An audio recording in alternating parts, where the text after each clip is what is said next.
Alors, chapitre 2, les intégrales généralisées. Alors, définition, soit I égale à B ouvert du côté de B avec B en réel, et B, ça peut prendre évidemment plus l'infini. F définit de I vers R une fonction localement intégrable sur I, c'est-à-dire intégrable sur tout intervalle AX, inclus dans I. Pour X, compris entre A et B, on pose psi de X égale l'intégrale entre A et X de F de T dt. Si limite de psi de X lorsque X tend vers B égale L, réel, on dit que l'intégrale entre A et B converge. Et on écrit tout simplement l'intégrale entre A et B de F de T dt égale à I. Dans le cas contraire, on dit que l'intégrale entre A et B de F de T dt diverge. Exemple, I, l'intégrale entre 0 et 1 de dx sur la racine carrée de 1 moins x carré dx. Ici, le problème, c'est en 1. En effet, je prends l'intégrale entre 0 et alpha de dx sur racine carrée de 1 moins x au carré. C'est l'arc sinus de x entre 0 et alpha. C'est l'arc sinus de alpha. Et puisque la limite de l'arc sinus de alpha lorsque alpha égale à pi sur 2, alors I converge et on a I égale à pi sur 2. Donc I converge. Je vais prendre J égale l'intégrale entre 1 et 2 de dt sur t moins 2 au carré diverge. Problème en 2. Si x compris entre 1 et 2, alors psi de x, l'intégrale entre 1 et x de 1 sur t moins 2 au carré, c'est moins 1 sur t moins 2 entre 1 et x. Donc c'est moins 1 sur x moins 2, c'est moins 1. Je vais prendre maintenant la limite.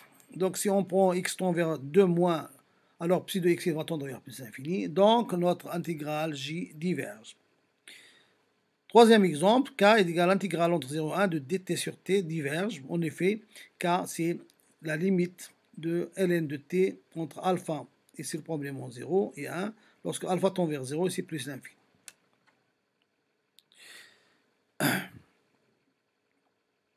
Théorème 1, on pose I alpha égale l'intégrale entre 0 et 1 dt sur t à la puissance alpha. Alors, on a les deux situations suivantes.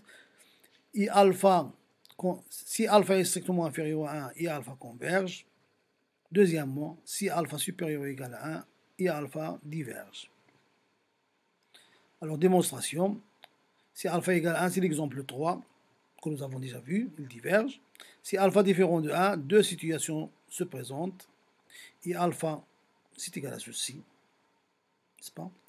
T à la puissance 1 moins alpha sur 1 moins alpha entre x, c'est très fin.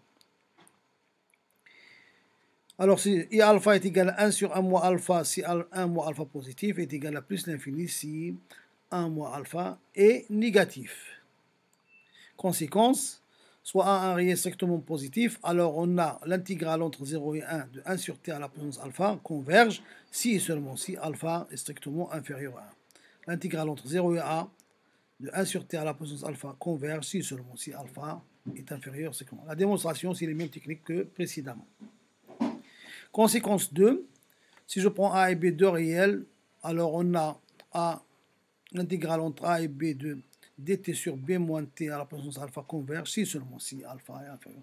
Et la démonstration, c'est la même chose, c'est un petit changement de variable, de absolument rien du tout.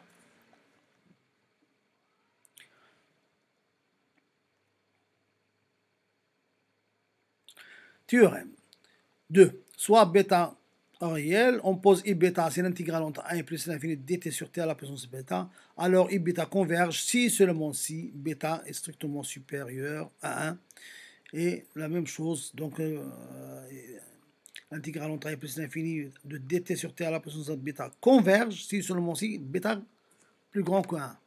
Alors, une grande intervalle, c'est un grand bêta pour la convergence, pour se rappeler de ce résultat. Démonstration, eh bien, pour bêta égale à 1, nous avons la limite de ln de x plus l'infini, n'est-ce pas? On a l'intégrale. Si bêta est différent de 1, on a ce calcul-là, et ça converge uniquement lorsque bêta est strictement supérieur à 1.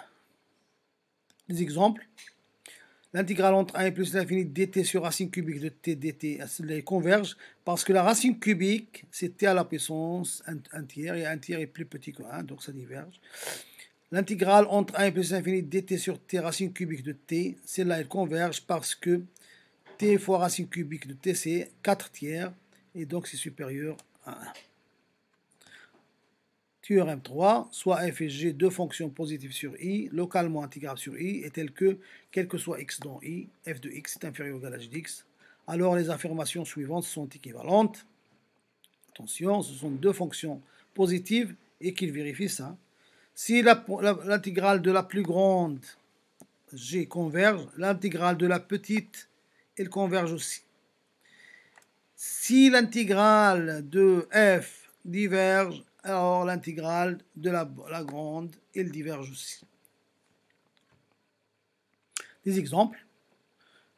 Étudier la nature de l'intégrale généralisée, i égale l'intégrale entre 1 plus l'infini dx sur x plus x au carré. On remarque évidemment que 0 est inférieur ou égal à 1 sur x plus x carré inférieur ou égal à 1 sur x carré pour tout x. Or, l'intégrale de 1 sur x carré converge, parce que 2 est plus grand que 1, et l'on résulte que i converge. Deuxième exemple, étudions la nature de l'intégrale généralisée, j est égale à l'intégrale de exponentielle 1 sur x au carré dx.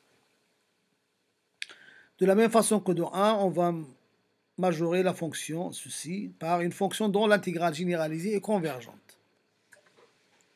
X supérieur ou égal à 1, implique 1 sur x inférieur ou égal à 1, exponentielle x inférieur ou égal à e, donc f de x est comprise entre 0 et e sur x carré. Or, l'intégrale entre 1 plus l'infini de dx sur x carré converge, ce qui implique que j converge. Troisième exemple, étudier la nature de l'intégrale généralisée k égale l'intégrale entre 1 plus l'infini exponentiellement x sur racine de x. Alors on pose f de x, c'est ça, qui est une fonction positive, c'est x est supérieur ou égal à 1, et on a de la même manière, pour racine de x supérieur ou égal à 1, 1 sur racine de x, et donc f de x supérieur ou égal à exponentielle de 1 sur x, de exponentielle de x. Alors, l'exponentielle moins x entre 1 et plus l'infini, c'est une converge, donc k il va converger. Remarque, la condition f et g positive est une condition nécessaire, donc avant d'utiliser le critère, il faut s'assurer que les fonctions sont positives. C'est très intéressant, c'est très important. Théorème 4. Soit a et b deux réels et i égale à b, f défini de i vers r, une fonction positive et localement intégrable. On suppose qu'il existe un r appartenant à r tel que limite de b moins x à la puissance r f de x égale à l appartenant à r plus. Alors on a, si r est plus petit que 1, l'intégrale entre a et b de f de x converge. Si r est supérieur ou égal à 1 et l différent de 0, très important ce l différent de 0, alors l'intégrale entre a et b de f de x diverge. Attention, a et b sont deux réels. Attention, c'est très important et c'est capital. Exemple, étudier la nature de l'intégrale généralisée, intégrale entre 0 et 1 de la valeur absolue de ln de x sur racine de x. Le problème se pose en 0 ici, avec f de x, c'est cette fonction-là, et on a limite de x moins 0 à la puissance rf de x. Alors ceci est égal à 0, quel que soit r moins 1 demi positif. En particulier, on peut choisir un R qui vérifie à la fois R moins 1 demi positif et R inférieur à 1. Par exemple, R égale à 2 tiers. Et on réalise en réalité tous les R qui sont complémentaires à 1 demi. Donc, d'après le théorème précédent, I, il converge. Alors, étudier la nature de l'intégrale généralisée J qui est égale à l'intégrale entre 0 et 1 de 1 sur la racine carrée de 1 moins x dx. Est-ce qu'il est convergent ou divergent? De la même manière que précédemment, on pose f de x 1 sur racine de x. Alors, limite de 1 moins x à la puissance r f de x, il va être égal à limite de 1 moins x à la puissance r moins 2 ici, c'est 1 moins x ici. Limite de 1 moins x à la puissance r moins 1 demi, qui est égal à 0, si r moins 1 demi est positif. Donc on prend un r qui vérifie à la fois r moins 1 demi positif et r inférieur à 1. Par exemple 3 quarts, donc J converge. Théorème 5, soit A, un réel strictement positif, et A, c'est l'intervalle A plus l'infini. F défini de I vers R, une fonction positive localement intégrable. On suppose qu'il existe un R appartenant à R tel que la limite de x à la puissance R, f de x, lorsque x tend vers plus l'infini, égale L, égale appartenant à R plus. Alors on a si R est supérieur à 1, l'intégrale entre A et plus l'infini converge. Si R est inférieur ou égal à 1 et L différent de 0, alors l'intégrale entre A et plus l'infini de f de x diverge. Souvent, le A que nous avons ici, c'est toujours 1. Hein, dans la plupart des exercices, c'est toujours 1. Donc, il faut faire très attention. Hein. Ici, nous avons A qui est strictement positif et l'autre bord, c'est plus l'infini. C'est pas comme l'autre, c'était A et B. Avec A et B, c'était derrière. Donc ça, c'est très intéressant et très important à souligner. Nous avons des exemples. Étudier la nature de cette intégrale-là, intégrale entre 1 plus l'infini de la racine quatrième, 1 sur la racine quatrième de x plus 1 exponentielle. C'est ça la fonction f de x. Limite de x à la puissance rf de x lorsque x tend vers plus l'infini, ça nous donnera ça. Alors, celui est égal à 0 pour tout R, et en particulier pour les R supérieurs à 1. Alors, si je prends R égale à 2, alors ça nous donne I convergente. 2. Étudier la nature de l'intégrale suivante. J est égal à l'intégrale entre 1 et plus l'infini de exponentielle moins x dx sur racine de x. Comme dans le premier exemple, on pose f de x, c'est exponentielle moins x sur racine de x, et on a limite de x à la puissance r, f de x lorsque x tend vers plus l'infini, ça va nous faire la limite de x à la puissance r moins 1,5 exponentielle moins x tend vers plus l'infini, et ça va faire 0 lorsque r moins 1,5 est supérieur à 0. Si par exemple r égale à 2, alors on a limite de x de f de x est égale à 0. Donc notre intégrale, elle est convergente. Définition. Soit A et B appartenant à R bar, qui est toujours R union plus l'infini, avec A inférieur ou égal à B. On va prendre A égale à l'intervalle ouvert A, B. Ça peut être moins l'infini plus l'infini, ou 0 plus l'infini, ou moins l'infini 0, quelque chose comme ça, ou peut-être 0, 1. F définit de I vers R une fonction localement intégrable. On dit que l'intégrale entre A et B de f de x dx converge si seulement si pour tous C compris entre A et B, l'intégrale entre A et C de f de x dx et l'intégrale entre C et B de f de x dx convergent. Dans ce cas, on écrit tout simplement, comme la relation de Charles, l'intégrale entre A et B de f de x dx, c'est l'intégrale entre A et C plus l'intégrale entre C et B. Ça, lorsque nous avons évidemment les deux problèmes des deux bornes. Les deux bornes représentent un problème. Remarque, dans la dernière équation intégrale entre A et B de x ne dépend pas de C, ce qui veut dire en réalité que l'intégrale entre A et B converge si seulement si il existe un C compris entre A et B tel que l'intégrale entre A et C de f de x dx et l'intégrale entre C et B de f de x dx convergent. Parce que les fonctions est localement intégrable, ça veut dire l'intégrale entre C et C' en général c'est toujours intégrable. C'est quelque chose de fini. Nous avons des exemples. Étudier la nature de l'intégrale, l'intégrale entre moins l'infini, moins 1 et 1, de cette fonction-là. Elle présente un problème au moins 1 et 1. Alors, on va prendre le problème ici de C égale à 0. L'intégrale entre 0 et 1, c'est pi sur 2. L'intégrale entre moins 1 et 0, on trouve c'est pi sur 2. Et donc, I sera automatiquement convergente. Étudier la nature de l'intégrale générale des G, c'est l'intégrale entre moins de l'infini plus l'infini dt sur 1 plus t au carré. On va prendre comme d'habitude c égale à 0. Alors l'intégrale entre moins de l'infini de ceci, ça va nous faire pi sur 2, par définition. La même chose, l'intégrale entre 0 plus l'infini, c'est la limite de l'intégrale entre 0 et x. Et donc ça va faire pi sur 2. Et ça nous donne tout ça automatiquement que J il est convergent. Situation de faux problème. Eh bien, certaines fonctions présentent des problèmes qui sont surmontables, des faux problèmes, et on peut facilement les surmonter. Proposition, soit I égale à intégrale à B, avec ouvert de côté de B, ça peut être, alors attention, le B c'est uniquement un réel dans ce cas-là. F défini de I vers R, une fonction positive et localement intégrable. Si la limite de f de x lorsque x tend vers B égale à R, égale à L appartenant à R, alors la fonction est prolongeable par continuité et donc on a l'intégrale entre A et B de f de x converge. Donc la situation de faux problème est très intéressante. Si la limite de la fonction existe soit en A, soit en B, c'est le même problème. Alors, évidemment, la fonction est continue. Alors, l'intégrale entre A et B de f de x dx converge. Alors, prenons des exemples. Si je prends l'intégrale entre 0 et 1 de sinus de t sur t, eh bien la fonction sinus de t sur t, sa limite est égale à 1 en 0, et donc l'intégrale là est convergente. Le problème ici, c'était en 0. La même chose si je prends l'intégrale entre 0 et 1 de tangente t sur t. Alors le problème ici se pose tout simplement en 0, et nous avons la limite de tangente t sur t égale à 1 lorsque t tend vers 0, donc J converge. Troisième exemple, étudier la nature de l'intégrale généralisée k égale l'intégrale de 0 à 1 de 1 moins cosinus t au carré sur t au carré dt. Dans ce cas-là, on a la limite de 1 moins cosinus t au carré sur t au carré est égale à la limite de t au carré fois ceci, égale à 0 fois 1,5 qui est égal à 0, et donc l'intégrale k est égale. Les trois situations ici sont des situations de faux problèmes, n'est-ce pas? Donc ils sont tous les trois convergentes. Théorème 6, soit A et B appartenant à R bar, qui est égal à R union moins l'infini plus l'infini. F et I, c'est l'intervalle AB. F et G, deux fonctions positives localement intégrables sur I.